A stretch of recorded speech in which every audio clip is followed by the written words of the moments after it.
فرمایا والعادیات ضبحا، تیز برق رفتار دوڑنے والے گھوڑوں کی قسم جب ان کا سانس پھول جاتا ہے،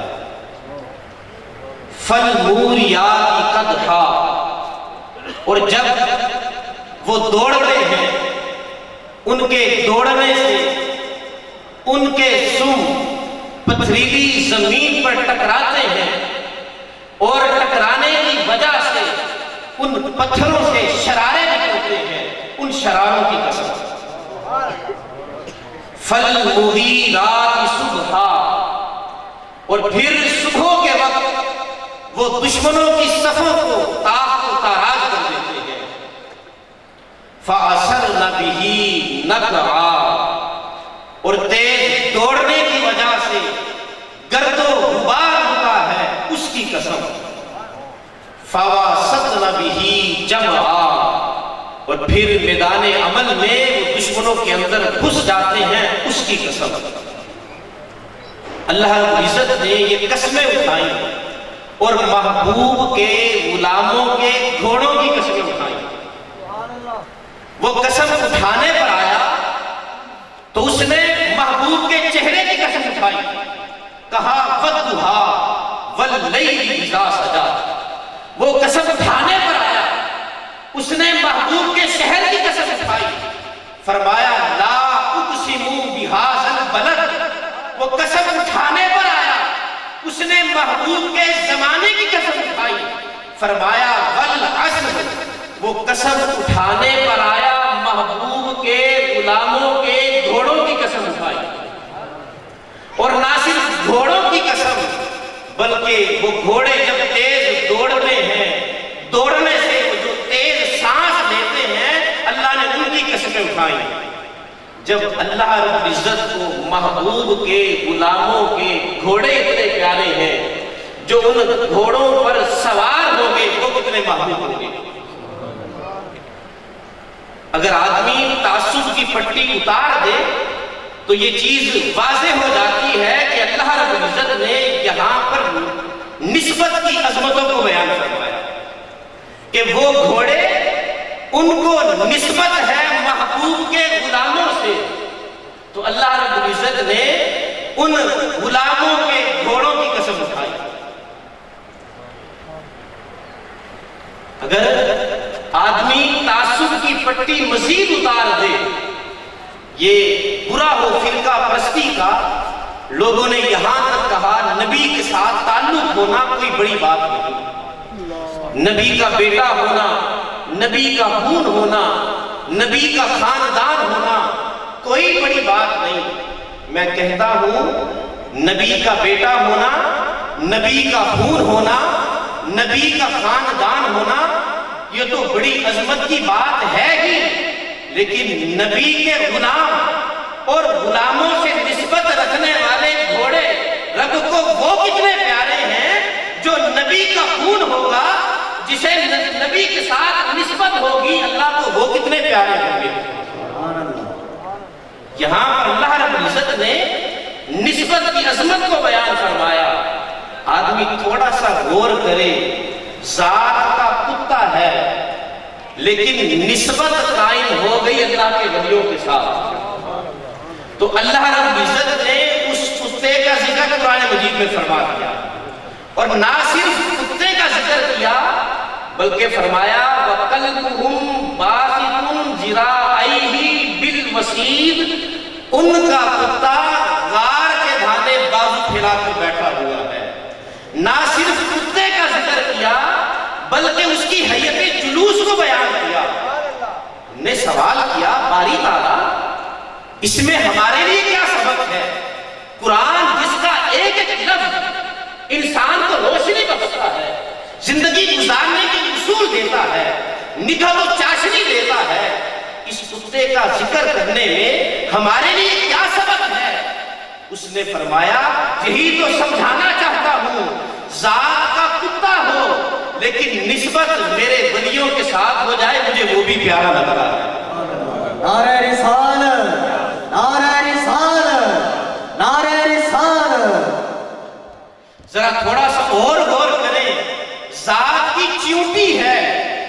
لیکن اس کی نسبت قائم ہو گئی اللہ کے نبی حضرت سلیمان علیہ السلام سے. اس نے نبی کا ادب کیا, اللہ رب العزت نے اس کا ذکر قرآن مجید میں کر دیا. اب اس کے لفظ کیا تھے؟ اس کے لفظ یہ تھے, اس نے دیکھا کہ سلیمان علیہ السلام کا لشکر آ رہا ہے. اب وہ اپنی چیونٹیوں کو کہنے لگی, قالت نملۃ یا ایھا النمل ادخلوا مساکنکم لا یحطمنکم سلیمان وجنودہ وہم لا یشعرون. اس نے ادب کے لفظ استعمال کیے. اس نے کہا چیونٹیوں اپنی اپنی بلوں میں داخل ہو جاؤ, سلیمان علیہ السلام کا لشکر آ رہا ہے, کہیں بے خبری میں وہ تمہیں کچل نہ دے. اگر خبر ہو جائے وہ تمہیں کبھی کچھ نہ کہے. اس نے یہ ادب کیا کہ نبی وہ کسی پر ظلم نہیں کرتا. اللہ کو اس کی یہ ادا اتنی پسند آئی, اسے 2 شانیں عطا کی. اسے 2 شانیں عطا کی. ایک شان کہ اسے قیامت تک آنے والی چیونٹیوں کی مکہ بنا دیا, اور دوسری شان اس کا ذکر قرآن مجید میں کر دیا. اور جب تک قرآن ہے, اور قرآن کب تک ہے؟ قیامت تک. اور ماں باپ قیامت, جب تک قرآن کی تلاوت ہوتی رہے گی اس کے نام کی تلاوت ہوتی رہے گی. اس کے نام کی پوری صورت اللہ نے قرآن میں نازل فرما دی. یہ ہے نسبت. اپنی نسبت اچھوں کے ساتھ قائم کریں. اور تھوڑا سا اور آگے آ جائے, تھوڑا سا اور آگے آ جائے. یہ تو تھے نا کتا جاندار تھا, جان تھی, کچھ تو اس میں بھی سمجھ تھی. چیونٹی تھی, جاندار تھی, کچھ تو اس میں بھی سمجھ تھی. لیکن ہم سیرت کا مطالعہ کریں, ہے خشک تنا ہے, وہ کھجور کا خشک تنا. اور آقا صلی اللہ علیہ وسلم اس کے ساتھ تیغ لگا کر خطبہ ارشاد فرمایا کرتے تھے. ایک انصاریہ صحابیہ آئی, اس نے کہا یا رسول اللہ اگر آپ اجازت دیں میں آپ کے لیے لکڑی کا ممبر نہ بنوا دوں. حضور نے فرمایا جیسے تمہاری مرضی. اس نے حضور کے لیے لکڑی کا ممبر بنوا دیا. اور اب آقا علیہ السلام کے لیے مسجد نبوی میں وہ ممبر بچھا دیا گیا. وہ کھجور کا خشک تنا اسے مسجد نبوی کے ایک جانب رکھ دیا گیا. آقا علیہ السلام خطبہ دینے آئے.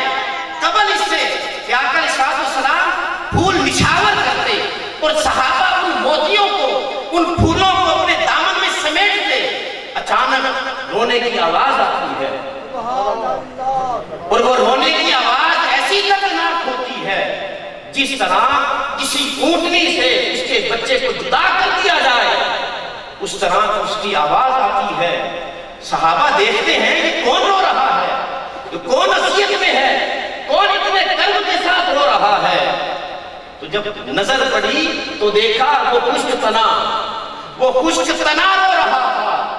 آقا صلی اللہ علیہ وسلم آپ منبر سے اترتے ہیں اور اس خشک تنے کے پاس جاتے ہیں, اس کے جسم پر ہاتھ پھیرتے ہیں.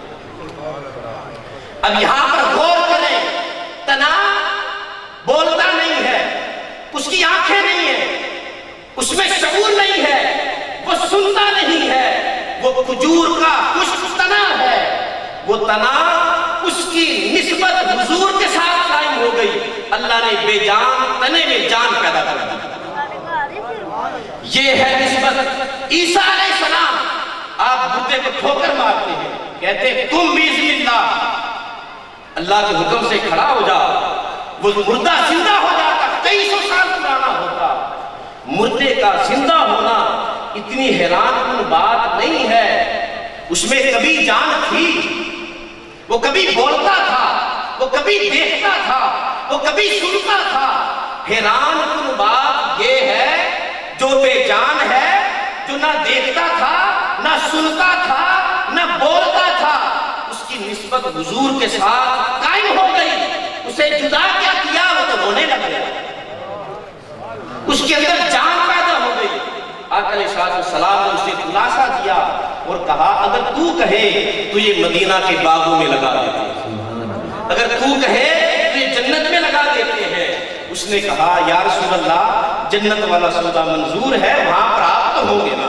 سبحان اللہ۔ یہ نسبت ہے، یہ بے جان چیزیں ہیں۔ تھوڑا سا اور آگے آئے، حضرت عمر فاروق رضی اللہ تعالیٰ عنہ آپ بیت اللہ کا طواف کر رہے ہیں، حجر اسود کے سامنے آتے ہیں اور اسے مخاطب کر کے کہتے ہیں وہ حجر اسود تو ایک سیاہ پتھر ہے، نہ تو نفع دے سکتا ہے نہ تو نقصان پہنچا سکتا ہے، میں تجھے اس لیے نہیں چوم رہا کہ تو جنت سے لایا گیا ہے، میں تجھے اس لیے نہیں چوم رہا کہ تیری بڑی عظمتیں ہیں، تیری بڑی شانیں ہیں، نہیں، میں تو تجھے اس لیے چوم رہا ہوں تیری نسبت مصطفیٰ سے۔ نعرہ تکبیر، نعرہ رسالت، نعرہ رسالت، نعرہ حیدری، علماء حق اہل سنت۔ تیری نسبت مصطفیٰ سے ہے، تجھے میرے مصطفیٰ نے چوما ہے، میں تجھے اس لیے چوم رہا ہوں۔ ذرا اور آگے آئیں، حضرت عمر فاروق آپ وادی تہامہ سے گزرتے ہیں، رونے لگ جاتے ہیں، خادم ساتھ ہوتا ہے، کہتا ہے اے عمر آپ کیوں رو رہے ہیں؟ کہا یہی والد تھی، میرے والد نے مجھے 10 اونٹ دیے، کہا عمر ان اونٹوں کو لائن میں کھڑا کرو، میں ایک اونٹ کو لائن میں کھڑا کرتا، پیچھے سے اونٹ دائیں بائیں ہو جاتا، میں پیچھے والے کو سیدھا کرتا، آگے سے اونٹ دائیں بائیں ہو جاتا۔ میرے والد نے مجھے مارا اور کہا عمر ایک عرب کے بیٹے ہو کر 10 اونٹ لائن میں کھڑے نہیں کر سکتے؟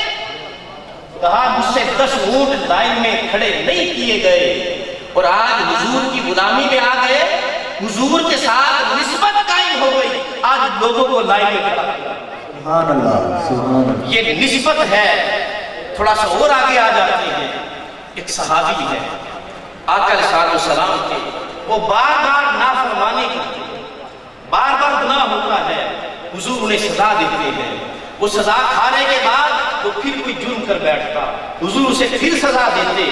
ایک دن صحابہ نے اس پر لعنت کی، آقا علیہ السلام کو پتہ چل گیا کہ میرے صحابہ میرے اس صحابی پر لعنت کر رہے ہیں۔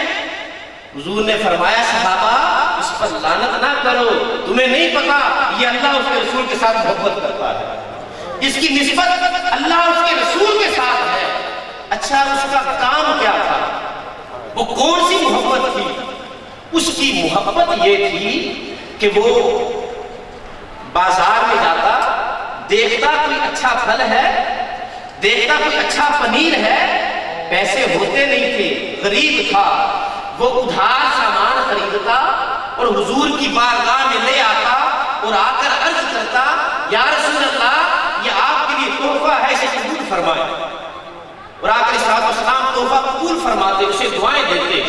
کچھ عرصہ گزرتا، وہ مالی کہتا اور اس دن تم مجھ سے تحفہ لے کر گئے تھے، وہ پنیر لے کر گئے تھے، وہ پھل لے کر گئے تھے، اس کے پیسے تو دے دو۔ وہ کہتا پیسے چاہیے، آج میں تمہیں پیسے دیتا ہوں۔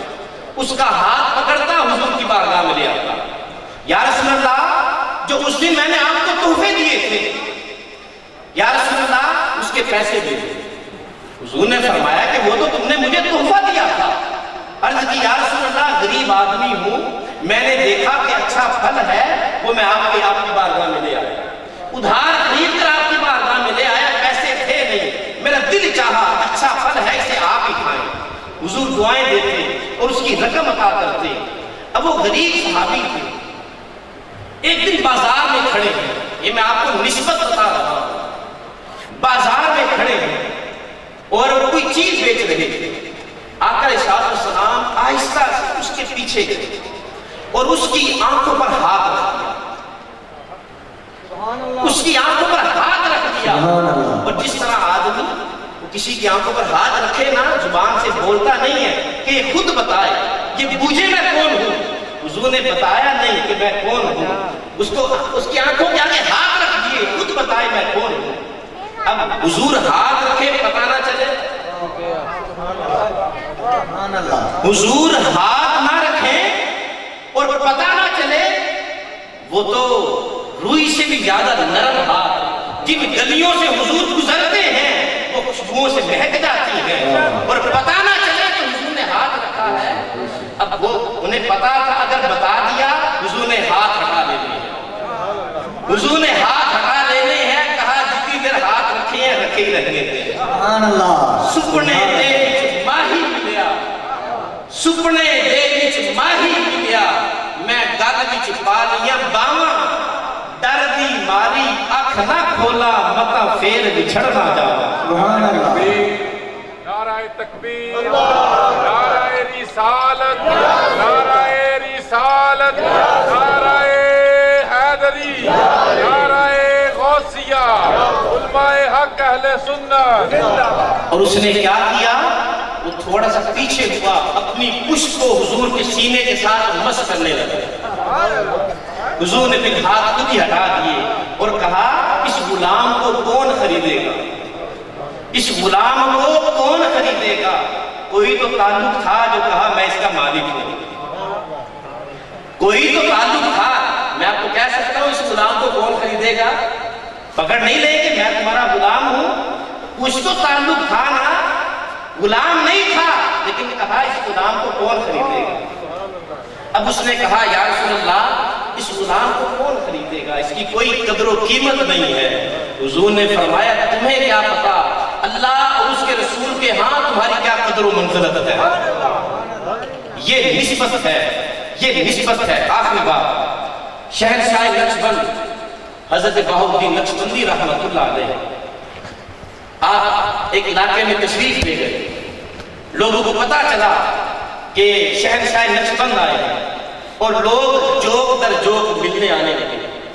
ان میں ایک بادشاہ کی ایک لونڈی بھی تھی. اسے کسی نے کہا کہ بخارا والے پیر آئے ہیں, شہنشاہ نقشبند آئے ہیں, تم بھی آ کر مل لو. لوگ بیعت ہو رہے ہیں, اللہ کے ولی ہیں, تم بھی بیعت ہو جاؤ. اس نے کہا کہ ولی کیا کرتے ہیں. کہا ولی وہ باطن کی صفائی کرتے ہیں, سبحان اللہ. وہ اندر کی صفائی کرتے ہیں, اور کبھی اوکھا ویلا آ جائے مدد بھی کر دیتے ہیں. اس نے کہا اچھا. کہا چلو میں بھی چلتی ہوں. وہ بھی گئی, جا کر مرید ہو گئی. اور جب وہ جانے لگی نا, اللہ کے ولی تھے, اسے بلا لیا اور کہا کبھی کوئی مشکل وقت آئے یاد کر لینا. سبحان اللہ. وہ دیکھ رہے تھے, وہ نگاہ فراست تھی. اتقوا فراست المؤمن فإنه ينظر بنور اللہ. مومن کی فراست سے ڈرو, یہ اللہ کے نور سے دیکھتا ہے. جانتے تھے کبھی اس پر مشکل وقت آئے گا. کہا کبھی کوئی مشکل وقت آئے یاد کر لینا, آ جانا.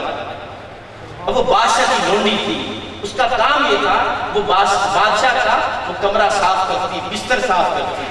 ایک دن تھکی ہاری تھی, بستر کو صاف کرتے کرتے دیکھنے لگی کتنا نرم بستر ہے.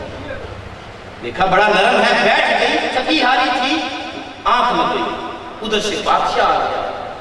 اس نے دیکھا ایک لونڈی, ایک غلام, وہ بادشاہ کے بستر پر سوئی ہوئی ہے. اس نے جلاد کو بلایا, کہا اسے اٹھاؤ یہاں سے اور اسے محل کی اونچی چھت پر لے جاؤ, اس مینار پر لے جاؤ اور وہاں سے جا کر دھکا دو تاکہ آئندہ کسی کو جرت نہ ہو بادشاہ کے بستر پر بیٹھنا. کیا ہے اس کی سزا کتنی ہے. اب جلاد اسے جو محل کا مینار ہوتا ہے اس پر لے جاتا ہے. وہ جلاد اور قریب تو اسے دھکا دینے لگتا. وہ کہتی بس ایک خواہش ہے, یہ بتا دو بخارا کدھر ہے. بخارا کدھر ہے. پیر صاحب نے کہا تھا اوکھا ویلا ہے یاد کرو. سبحان اللہ. اب جلاد نے کہا اس طرف ہے. ابھی وہ اس طرف دیکھ رہی ہوتی ہے, وہ جلاد دھکا دے دیتا ہے. اب وہ جو نیچے پہنچتی ہے اور اسے یوں محسوس ہوتا ہے جیسے وہ کسی روئی پر گری ہے. وہ آنکھیں کھولتی ہے, وہ تو حیران ہو رہی ہوتی ہے کہ مجھے کوئی چوٹ نہیں آئی. جب آنکھیں کھلتی ہیں شہنشاہ نقشبند سامنے ہوتے ہیں. نعرہ رسالت, نعرہ رسالت. شہنشاہ نقشبند سامنے ہوتے ہیں. وہ کہتی ہے یا شیخ ازکجا اسد, اے شیخ آپ کہاں سے آئے. آپ نے کہا تو از مینارہ آمدی من از بخارا آمدی. تو مینارے سے آئی ہے, میں بخارے سے آئی. یہ ہے نسبت. اللہ کے ولیوں کے ساتھ, اللہ کے نیک بندوں کے ساتھ اپنی نسبت قائم کرنے, اور وہ آپ کی نسبت ایسی نسبت ہو جو پکی نسبت. اللہ رب العزت آپ کی اور میری حاضری اپنی بارگاہ میں قبول و منظور فرمائے.